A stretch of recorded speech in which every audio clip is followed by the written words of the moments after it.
Welcome, everybody. Thank you for joining us for CORA's annual Speak Up Luncheon in recognition of Domestic Violence Awareness Month. My name is Ken Shigematsu. I'm the chair of the board of directors for CORA. We're pleased to have you here today. We're so excited to have an incredible program. We have Denise Brown and Diane Dwyer.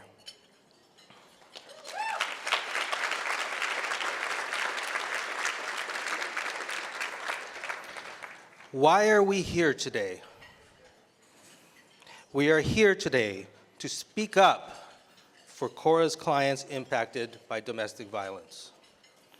We are here today to speak up for all the women, men, and families struggling with domestic violence. We are here today to speak up and inspire our community and corporate leaders to join our drive to end domestic violence. CORA is here every day to speak up against domestic violence. We are all here today to speak up.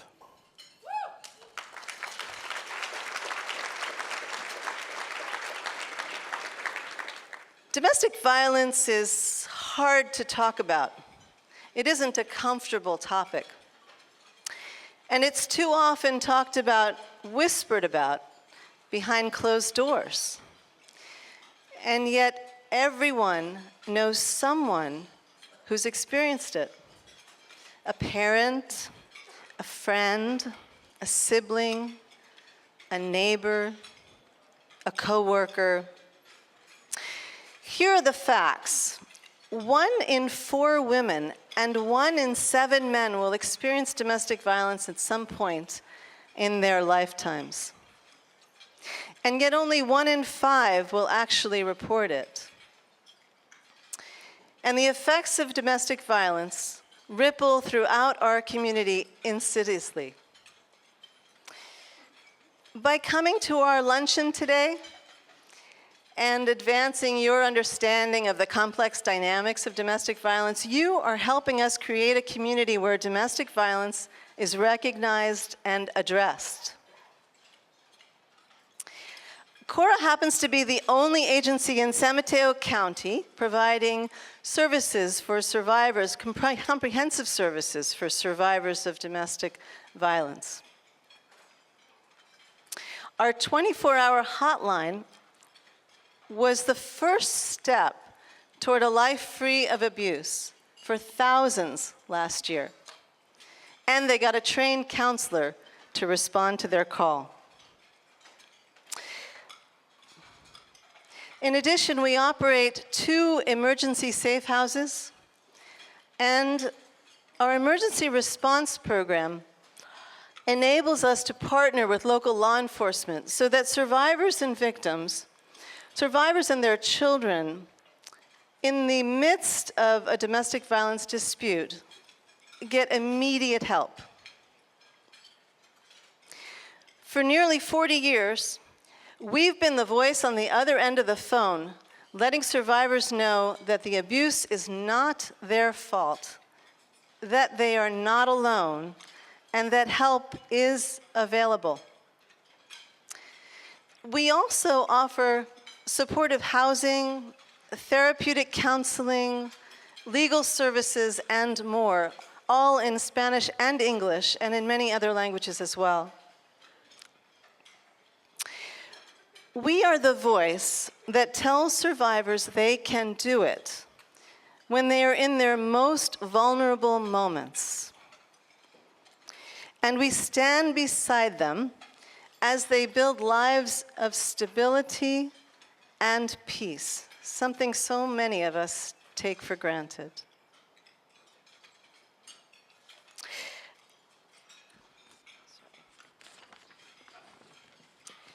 By initiating a public dialogue, a healthy public dialogue about intimate partner abuse in all its forms, physical, psychological, emotional, sexual, spiritual, we strive to create a community where intimate partners treat one another with respect, compassion, and love, and prevent domestic violence which has been dubbed one of the most important human rights issues of our time, now and for generations to come. One of the most important voices in the domestic violence movement today is Denise Brown, sister of Nicole Brown Simpson. Denise has made it her life's mission to speak up for survivors and victims of domestic violence. And we are so honored that she's here today during National Domestic Violence Awareness Month to share her experience and her advocacy, and to show us how we can make a difference in our communities as well. Joining her is Diane Dwyer, an award-winning journalist with over 20 years of experience, including as an anchor for NBC Evening News. Diane currently serves as a correspondent for NBC Bay Area and as a faculty member at UC Berkeley's Haas School of Business. Please join me in welcoming Denise and Diane.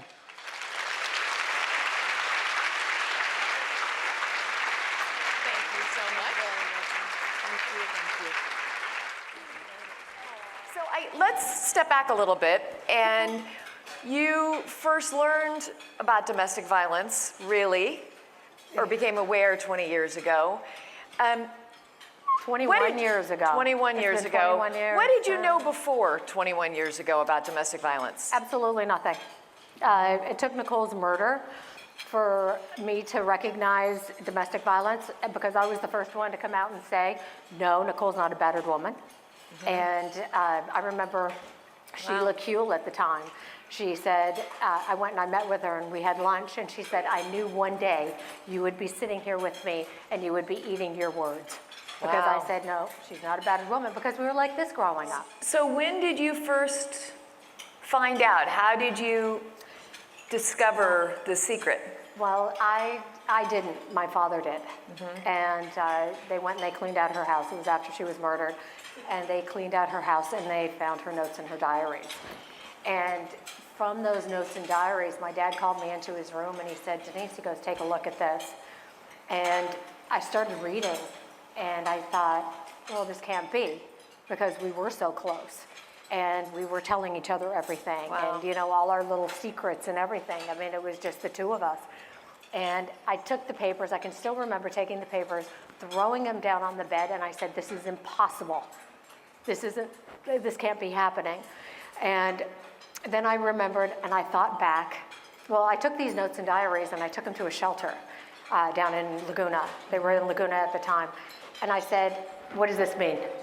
I had no clue on the cycle of domestic violence.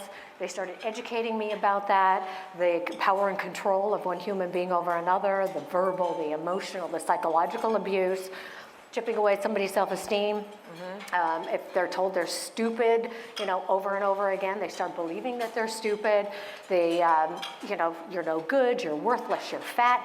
And I started hearing these words, and I started going, wow, looking back, I remember her husband and boyfriend, when he was a boyfriend also, always saying, God, you're so fat. My sister was this big, skinny, ran, very healthy. And I just always thought, wow, okay, now I'm seeing it. But it took the shelter to educate me, give me the fact sheets. And the verbal, emotional, psychological abuse that escalates into the physical abuse. And that's the hitting, the kicking, the punching, the throwing up against walls. And then there's the honeymoon phase of, oh, baby, I'm so sorry. Right. The gifts, the flowers, the excuses, and, but that whole cycle continues until you break that cycle. And with Nicole's diaries, I just couldn't believe what I was reading, because I was at certain places when this was going on. Yeah. And that's what really got me, because I sit there and I think, we were in Hawaii and she was hanging off of a balcony, 12-story balcony. I've been to her house. She was locked in the wine cellar and he was watching TV and he would go back and forth and beat her. And I was reading this and I was like, oh my God. And then there's times when, I have a mouth. I'm not a quiet little, little wallflower. And so I say what I see and I say what I feel. And one of the times I just told him, I said, you know, you really take my sister for granted. Big mistake, huge mistake. And, you know, that was probably the worst thing that I had ever seen, where he had her up against the wall, hanging this far off the ground. And But you didn't see that. No, this I did see. Oh, this one you saw. This I did see. But you know what? Unless I knew about the issue of domestic violence and the cycle of domestic violence, you don't know. You just think that somebody flipped out because they drank too much. Right. You know, until I got educated from the shelter. I'm going back, you know, when she was still alive, when all this stuff was happening.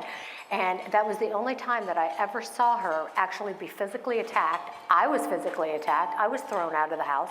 But unless you know that there is a cycle of domestic violence, that there is the power and control, that there is that physical, and you get the gifts and the flowers, because I used to see beautiful flower arrangements at Nicole's house all the time. Until you know that, until you're educated on that, you think somebody just flipped out and they're just crazy and every name in the book, right? And you just don't know. What about men? We talk about women so much as being victims of domestic violence. Men are too, as you mentioned. Absolutely. And what's a case that you've seen? Well, the one that pops out of my head, it was a huge convention, and I was at a big, huge hall, and he was an anchor, a news anchor. And all of a sudden, I'm walking away. I just done my interview with him, and all of a sudden, he comes running after me, and he says, Denise, I got to talk to you. I got to tell you something. And I said, sure. And it was probably the first man that ever admitted to me that he was a victim of domestic violence. He says, my wife is Greek, and she's 4 feet tall, and all of this big, and she runs after me around the kitchen with a knife. And he goes, and I stay because I'm there to protect my children. And I was kind of like, whoa. You know, I couldn't believe that somebody would actually tell me that, you know, this was actually happening to them, especially a man, you know, Right. because a lot of men, they don't come forward. They don't let people know. It's that, you know, boys are not supposed to cry kind of mentality, you know. You're supposed to be a man, you're supposed to be tough. Well, no, you know, every man has feelings. Every child has feelings. Do you believe the average or lower income women are able to get the same protection and support as upper class? Honestly, it doesn't matter. Because if you're a victim of domestic violence and you are living in a home where there's gazillions of dollars and you're a victim of domestic violence, you leave that home and you are just as poor as that other person and you don't have the resources. And that's where a lot of the myths are, because they always think that if you're living in a wonderful community and you're living in this, you know, 10,000 square foot home and your husband's bringing home the bacon and it's a lot of money, that you are wealthy and you are just as poor as the next person leaving that house, because they hold that financial abuse right over your head and you can walk out with absolutely nothing. So it doesn't matter if you're poor, it doesn't matter if you're rich, it doesn't matter what you have, it doesn't matter what stigma in society, if you're like very well known or not, you're just the same. You're a victim of domestic violence, and it's about the power and control of one human being over another. Big news in the last year, several professional athletes, right? We certainly know one case, but from the last year, several cases that were very disturbing. They're also role models, not necessarily in the house, right, as a parent, but They should be. But they are in our community. Right. What do you make of that? And you don't want, there are lovely professional athletes who do wonderful things and are great role models. Yeah. But it's an interesting trend that seemed to happen. Well, I think that, okay, on that note, I think that whenever there is a spike in somebody famous that is, you know, called out on the issue of domestic violence or is caught beating their wives or their girlfriends, there's always a spike in interest. And I wish that spike would always be way up here, that we would always be talking about it just as if, you know, something was happening in the news, if it's a pro athlete or, you know, somebody well known in society. or well-known in your community, I still believe in that trickle-down effect. I think that there's the commission of the NFL and of the baseball leagues and of the soccer and of the hockey. I think they have to put their policies in place, and I have to say they have to stick with those policies. And I think that policies have to hurt. They have to hurt someplace in the pocketbook, in society, in something. What would you tell everyone here? We're all sitting here thinking, we mentioned how we know people, victims of domestic violence, but perhaps we don't know, like you with your dear sister. Right. What types of signs would you tell us to look for? What can we do? Well, gosh, I remember a boy asked me that question. I was at Brooklyn College. He says, what do I do? My sister is being abused. What do I do? And I told him, I said, sit down, learn everything that you can about the issue of domestic violence. Learn about the cycle of domestic violence. Learn about the, just everything you possibly can. Set her down, set him down, and let them know what you know. And just start educating them. And you're going to get a lot of, no, this isn't happening to me. Nope, this isn't happening, because there's a lot of denial when it comes to domestic violence. But what you'll do is you'll open up that door for conversation, because never alienate somebody that's a victim of domestic violence, because they tend to go back 7 to 10 times before they actually leave a domestic violence situation. So if you alienate them, and the people are constantly saying, well, why didn't she leave? Why is she staying? Let's turn that whole verbiage around. Why are they hitting? Right. Why are they doing? Why blame the victim? Yeah. Why are they blaming the victim all over again?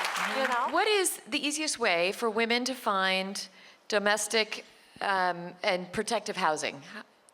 What's the easiest way to find protective housing? For women. You mean like a shelter? Yes. Call CORA. Call CORA. Call CORA. That was a setup. Yeah, I know. Call CORA. There's, CORA also has the 24, they have a hotline as well. I don't know that number, I apologize. What is it? 1-800-300-1080. Now we know it. Yeah, so, give that number to your friends, give that number to people who ask, and, they can find resources. And, if the shelter is full, they will always find you a place. Organizations, they work there for victims. They're there for victims. So. And in those 21 years, what is your proudest accomplishment in this realm? Oh gosh, there's so many great things that have happened, really. The one, I think, best thing was the Violence Against Women Act. I think the Violence Against Women Act, when Joe Biden, that was wonderful. Thank you.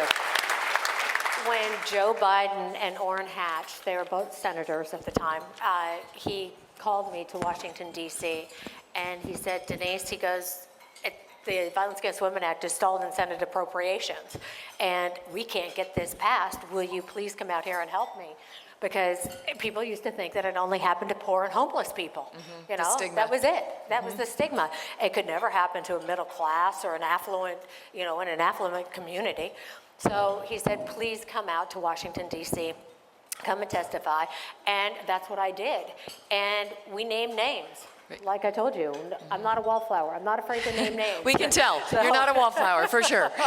So I sit there and we named names of people, of actual senators that did not want the Violence Against Women Act passed in their community and in their places. And so I just said, we've got to name these people's names regardless. It doesn't matter, because this needs to be passed. It's very, very important. And at the time, it was for shelters, funding for shelters, and for law enforcement. Hold it up a little higher, sorry. The shelter and the law enforcement was the majority of the funding for the very first Violence Against Women Act. And so the law enforcement, they didn't go to a house and just say, cool down, take a walk around the block. They were actually able to do something. The funding was at $18 million, and it was able to be raised to $32 million. So that was a huge accomplishment. And, so the Violence Against Women Act, every 5 years it comes up for reauthorization. And they keep adding things to it, and people keep fighting it. And I sit there and I go, why are you fighting for the safety of women, children, men, boys, girls, aunts, uncles, grandparents, aunts, whoever in our society? Why are you fighting against this? Why is this not a priority for some of these people? I just don't get it. So what are you hoping for, say, and do you have any plan the next 5 years, something we can know about, perhaps help with, spread the word about, what next accomplishments that you might like to have with awareness? Gosh, a 5-year plan? Yeah, exactly. How about tomorrow? I think when it comes to domestic violence, I think the awareness and the education, the awareness needs to be spread. I think if I can say anything to any of you here today, take a pledge to continue educating, to spread the word, to go out there and educate 2 people. So each one of you, if you educate 2 people, next year you're going to have double the size of this room of people that are coming here that maybe didn't know anything about domestic violence. So my hope is that if you've learned anything here today or, just about the cycle of domestic violence, keep talking about it, keep it out in the forefront, because if they hit you once, they're going to hit you again. And if they ever threaten to kill you, eventually one day they will. So spread the word, talk about it, and talk to those people that don't want to talk about it. Talk to those that want to keep this a dirty little secret, because you never know. It could be somebody that you're related to. It could be somebody that you love, that you think, oh my God, we're so close. And they would always come to me and they would always talk to me. Go to those people, talk to them, say, hey, you don't want to be a statistic. You don't want to be a Nicole.